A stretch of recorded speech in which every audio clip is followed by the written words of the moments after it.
Jokaiselta sivulta löytyy kuvaaja, mikä näyttää sen sivun arvosanajakauman.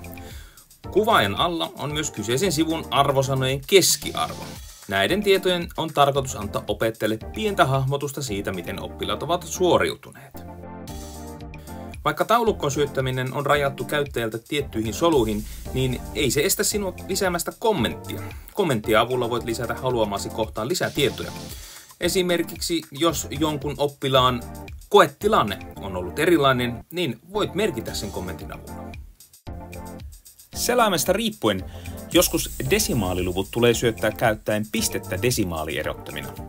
Eli jos jossain vaiheessa taulukko ei ymmärrä syöttämäsi desimaalilukua, niin syötä luku käyttäen pistettä pilkun sijaan. Taulukko ilmoittaa punaisella värillä niiden oppilaiden arvosanat, mitkä eivät ole hyväksyttyjä. Tällä tavoin näet nopeasti ne oppilaat, ketkä ovat tuen tarpeessa. Jos käytät arvosanan muodostamiseen prosentteja, muista kiinnittää huomiota, että arviointikohteiden prosenttiosuuksien summa on aina 100%.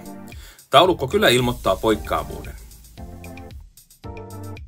Jos arviointivälilehdellä syötät arvosanoja vaihtoehtoa, niin taulukko ilmoittaa punaisella värillä, jos olet syöttänyt väärän luvun maksimiksi. Tässähän täytyy olla luku 10. Taulukko myös ilmoittaa värillä virheen, jos syöttämäsi arvosana ei ole välillä 4-10.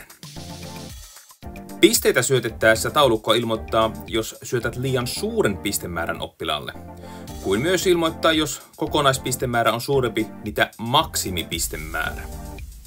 No nyt kaikki webinaarit on siis suoritettu ja seuraavaksi pääsetkin ottamaan taulukon käyttöön ihan tosi toimii. Se on kiitos minun puolesta ja moro!